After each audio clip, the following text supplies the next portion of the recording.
Welcome to the Wellness on Purpose podcast, your go-to source for impactful, educational, and realistic information designed to propel you forward on your journey to intentional well-being, not just for today, but for the well-being of future generations. Join us as we dive into insightful conversation with industry and brand leaders in the ever-evolving landscape of the health and wellness industry. Discover the latest trends, gain valuable perspectives, and uncover practical tips to elevate your wellness journey starting today. This podcast is brought to you by Joanne's Place Health Foods, your trusted partner in health, located in the heart of Peterborough and Lindsay, Ontario. I'm your host, Marissa Laughlin, and I'm thrilled to be guiding you through this season of the Wellness on Purpose podcast. Hi, everyone. Welcome back to the Wellness on Purpose podcast. Today, we are diving into a topic that impacts every woman at some point in her life, and that is perimenopause and menopause. These transitional phases can bring a range of symptoms from hot flashes, mood swings, brain fog, and disrupted sleep to muscle loss, fatigue, and change in metabolism. Now, while these shifts are completely natural, they can feel overwhelming and unpredictable, which is why so many women are looking for support and relief during this time. So in today's episode, I have asked Naturopathic Doctor Kate Rheaume to join me again. She's been on the podcast before to share a wealth of her knowledge, and today she's going to help us make sense of all things perimenopause and menopause. We explore some of the more commonly recommended supplements that can support women through these changes, such as creatine, ashwagandha, black cohosh, and more. She's also going to provide us with some really impactful lifestyle recommendations from the products that you use to the foods that you consume. So without further ado, please join me in welcoming Dr. Kate back onto the podcast. Hi, Kate. How are you doing today? Great, thanks. Great to be back on the show. Yeah, so happy to have you. And I'm really looking forward to today's topic because I know there are a lot of women who come into Joanne's Place that are either in perimenopause or in menopause, and they are looking for support. So we're going to dive into all the things of supporting women through this phase of their life and some really key aspects. So I'm going to rapid fire you some questions and we're going to get into it.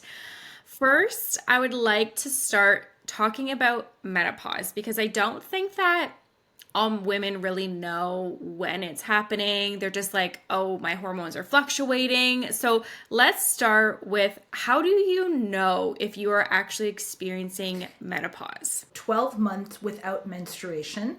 By definition, then you're in menopause. Now, there are certain tests you can take to confirm that's the case, but more or less, especially if you've had irregular cycles and you're at the right time and stage in your life, it's that 12-month mark that marks being in menopause. But there can be a really long period leading up to that, 10, even 15 years of perimenopause, where things are really interesting. And I think more women are becoming aware that that's a concern a lot earlier than they might have thought. I don't think we talk enough about the preparation kind of stage of perimenopause and what that really looks like when we hit into the menopause stage. So some of the most common side effects that I see people come into Joanne's Place and ask about are hot flashes in night sweats. So what can our listeners do about those top two symptoms? Very common symptoms that can happen either in perimenopause. For some people, that's sort of the first signal to them that things are changing and they may be entering that phase. Other people don't get those symptoms. Some don't get them at all. Some, few lucky people. Others suffer a lot for a long time and well into menopause. So even, at the menopausal point and beyond. And so it's, with any of these things, it's a good idea to, see your doctor for a checkup, get your hormones checked, ideally with somebody who's familiar with, what to look at. And in terms of, the obvious sort of no-brainer things that we do need to mention in terms of healthy diet, in other words, avoiding processed foods, trying to incorporate as much, high nutrition, nutrient-dense foods as we can, healthy fats, for example, proteins, all the stuff that we know about, fiber, for example. all of those basic things at regular exercise. And then there are certain nutritional or nutrient-based go-tos that women can try or check out. So for example, when it comes to hot flashes and night sweats, there are certain herbs. Black cohosh is one of them. Dong quai is another one. These are herbs that have been in botanical medicines studied extensively, and for some people can work really well for either hot flashes or night sweats. Okay. I would say black cohosh is probably one of the most popular herbs I see either women like coming in looking for or being recommended, or also in certain formulations that may have a blend of things. Typically black cohosh is like the number one thing that's in there. But I think it's really interesting because some things that have come up, people coming in, and I think it's more or less other podcasters talking about other key nutrients. Two key nutrients that I want to talk to you in depth about today is creatine and ashwagandha. I see a lot of women coming in for them. I think they're really great, but I would love your professional take on these two supplements. So let's start specifically with creatine. Huge boom in it. Like, it's been around forever. It's one of the most researched ingredients, but I don't think I've ever seen so many people being like, I need to take creatine. I've been recommended creatine, which is great. So let's talk about how it can help support women in perimenopause. We know that one of the things that happens, this can actually happen as early as your 20s or 30s, that we gradually start to lose muscle mass as we age. That muscle mass loss can really accelerate during the menopausal stage, and that eventually accumulates without any efforts. You will just continue to lose muscle, which has major impacts on bone density, overall health, fall risk leading to frailty, that kind of thing. And if you're in midlife, you may not be thinking about that, or that seems so far down the road. But in fact, it's the things that we do in midlife that make a real impact on muscle strength and avoiding frailty later in life.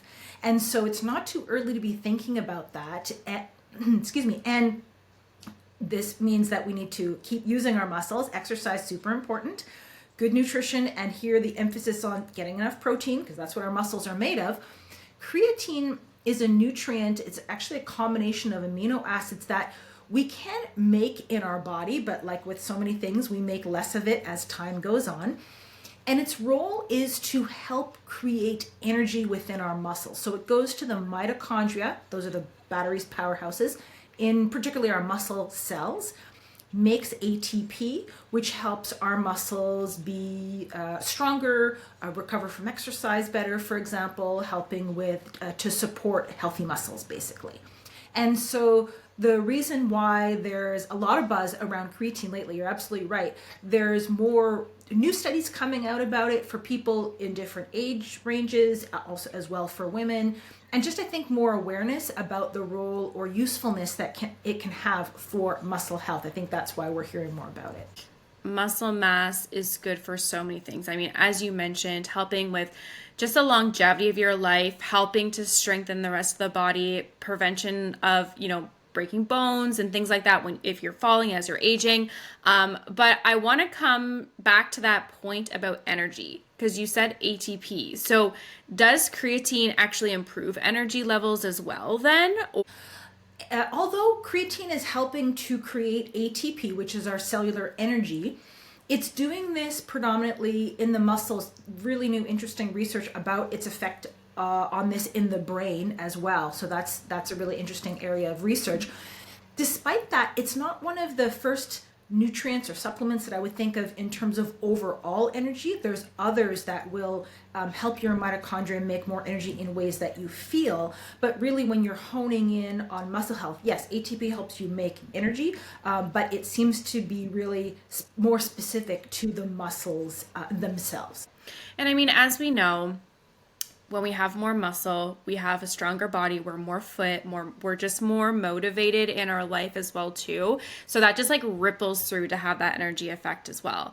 Now you mentioned brain. So how does creatine support brain health? New research looking at the effects of creatine in the brain, or its ability to do this ATP creation within brain cells.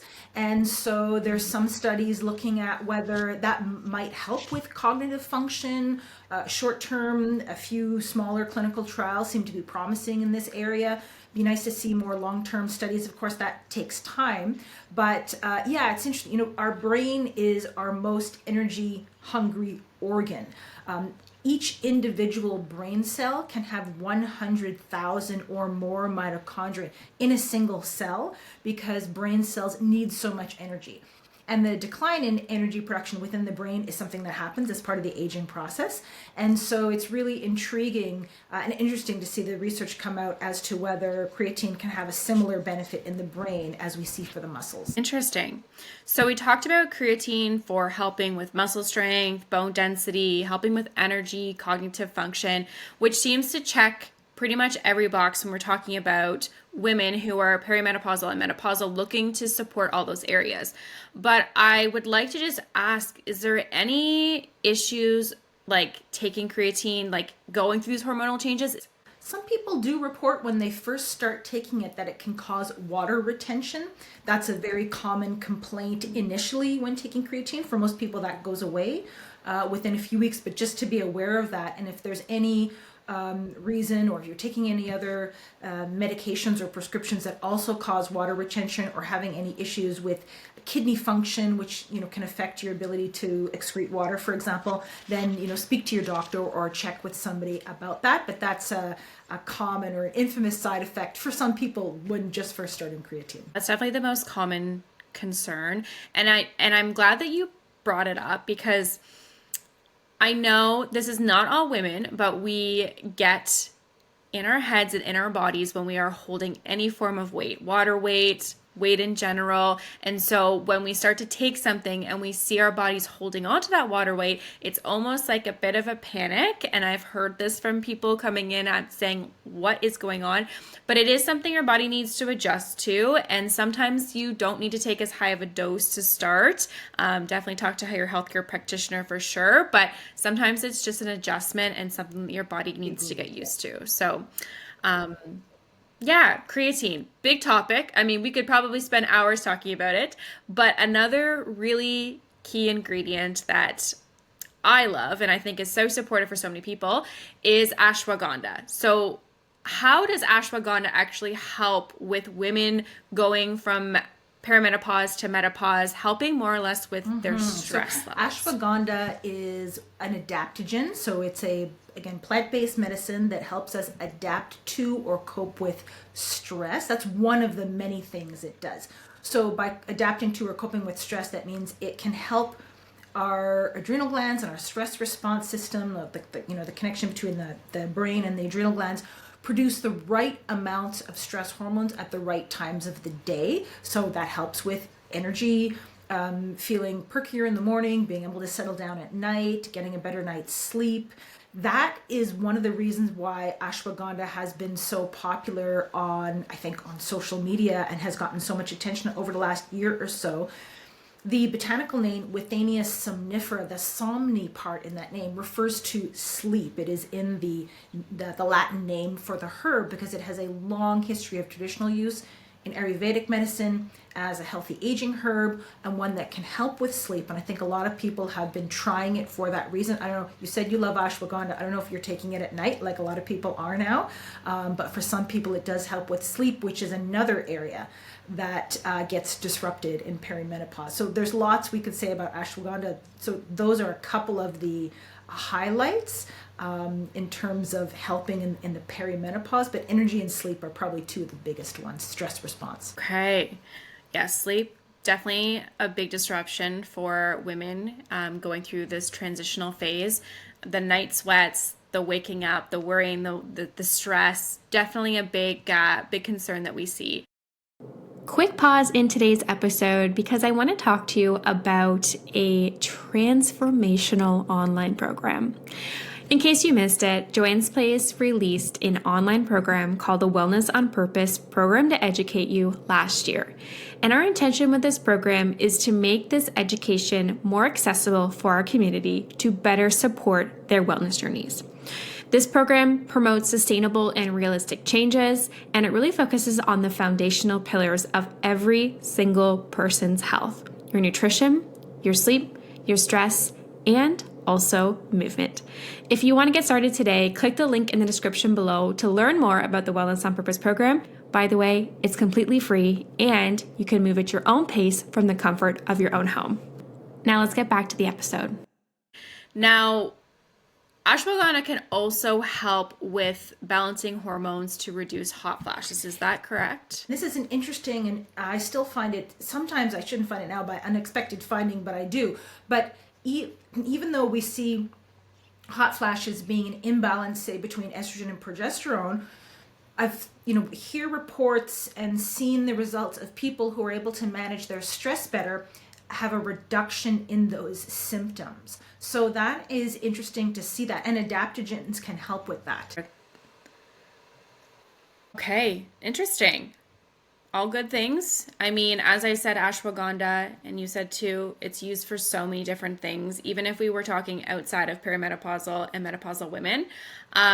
But one other thing that I don't want to say it's common, but I see women coming in to discuss some of these other side effects is the mood swings, the anxiety, the depression, the change in their mental capacity, the change in their patience and tolerance level. So can ashwagandha also help? Reason why this happens. So we know that during the menopausal phase, hormones are very low, almost gone, you could say, their production from the body.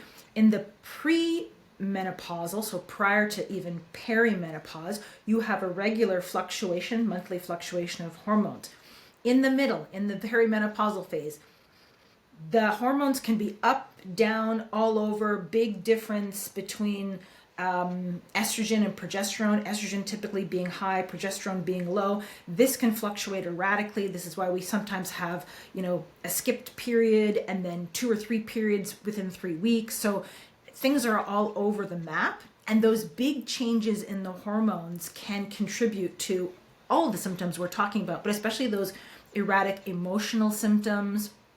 People report not feeling like themselves. And so there are lots of ways to help minimize and balance those fluctuations, but certainly people do seem to report that adaptogens, so these herbs like ashwagandha that help with the connection and communication between our adrenal glands and our brain and our stress response, they really do seem to ease those big swings, and that can make a difference for energy and mood, in addition to sleep, things we're talking about. So I really like this category of herbs and ashwagandha in particular for support during these big fluctuations. That's stressful to the body, and this helps to counteract that. Yeah, and I as you said, ashwagandha is just so good for so many things, and it's when you're experiencing such a fluctuation in hormones, it's really hard to pick a path and see it's going to be supportive with, say, one single herb. But I feel like ashwagandha really is that herb because it can help with modulating what the body is going through. It's really adapting to how your body is responding, which is really supportive and helpful for women who are just I need some relief now. Now, in terms of women during perimenopause and even menopause, is there any counterindications that we should be aware of, interactions with ashwagandha? If you're taking any kind of prescription medication, to check with your pharmacist whether they can interact with what you're taking. Ashwagandha is not a herb that's known to interact, for example, with many prescriptions, but do check with your pharmacist on that if you're taking prescription meds. Okay, good to know. I think it's always important to be checking with your healthcare professional, whoever that might be, whether it is a naturopath, your medical doctor, another physician that's just helping to see where things are imbalanced. And it's also easier to treat when you know what you're actually treating that's imbalanced. So really, really good. I just want to circle back to the term that you used, estrogen dominance, because we see this a lot in research social media. So I want to circle back. When we're talking about perimenopause and menopause, is it typically an estrogen dominance imbalance that we are seeing during that phase? I know you said like things can be up and down quite frequently, but is it usually estrogen dominance, or is there also potentially like a progesterone imbalance? I'm glad you asked about this because I threw that term out there, estrogen dominance, but not everybody necessarily knows what that means. And this is kind of huge when it comes to, I would say, women's health in general, and actually it even applies to men, but certainly during the perimenopause and even the menopausal stage. So we think about this as a time when we're losing estrogen, or estrogen's declining. That's probably the term you hear more often, estrogen's declining, which is often true. And certainly when you get to the menopausal stage, estrogen's declining. But there still can be, first of all, in terms of the ratio, the balance between estrogen and progesterone, you're dealing with the situation often when you have much higher levels of estrogen than progesterone. And that is producing a lot of the symptoms we see, especially can be producing a lot of the mood symptoms. And so how do you deal with an imbalance? Well, you want to typically get progesterone up and or estrogen down. Now, as far as getting progesterone up, there's a few different ways of doing that, or speaking to a practitioner that may even prescribe progesterone supplementation in like a bioidentical hormone in the transition phase of perimenopause can be a game changer. But you still probably need, and for most people, to get estrogen levels down. This sounds weird to a lot of people because we think, well, menopause, isn't estrogen just declining? But you can still, in fact, be in this situation where you have either excessive amounts of estrogen relative to your progesterone or the wrong types of estrogen. The body will take estrogen and convert it to either helpful or harmful forms. So in other words, forms that will protect you against things like cancer versus forms that will promote cancer. There's different types of estrogen, good and bad, you could say. Most of this happens at the level of the liver. And in addition to our normal estrogen being converted either down good or bad pathways, we are inundated with estrogen mimicking molecules and chemicals in our environment, something called xenoestrogens. These come from plastics, fragrances, body care products, pesticides on our foods. I mean, we're kind of swimming in a sea of this. They tend to go down the bad pathway. All of this to say that throughout life, but especially during perimenopause, it's really helpful if you can support your body to remove, detoxify the bad estrogens and help convert your estrogens down a healthy pathway. So this can lower your overall estrogen load to prevent or manage this estrogen dominant situation and help rebalance the estrogen to progesterone. All of this happens, well, most of it, not all of it, but a large portion of this happens at the level of the liver. So eating cruciferous vegetables, a couple of cups a day of cooked cruciferous vegetables, helps your liver go down the right pathways. And there are other herbs, garlic, turmeric, liver-loving foods, beets, lemons, these kinds of foods helps put your liver on the right path in terms of processing your estrogens, and having lots of fiber, because that's important at the level of the gut to remove those. So that's something that, that's a big, long explanation of a fairly complex topic, but helping our body metabolize estrogen properly is really important during perimenopause. So glad you touched on the other factors that contribute to that estrogen overload, because we forget about the things we put on our bodies, the perfumes, the fragrances, the laundry detergents, like all of those things have a massive impact on hormones. And for those that are listening who may be in their 20s, 30s, if you're starting to prioritize a cleaner lifestyle at a younger age, that transition from childbearing years, perimenopause to menopause is going to be less dramatic when you're preparing your body during that time. And I feel for women that are going through menopause now, because these were not the conversations that were available for them to necessarily know about all of these additional things in their lifestyle that have an impact, and unfortunately may be suffering with some, a lot of symptoms. But if you are a woman that is in menopause right now and listening, it's still important to support your liver and open your detoxification pathways. Even like if you feel like you've lived a life that's maybe more toxic, it's still important to get those pathways open. Focus on the liver, eating good foods, increasing your fiber. Love that you talked about fiber too, because we see a high drive for protein right now, which is important.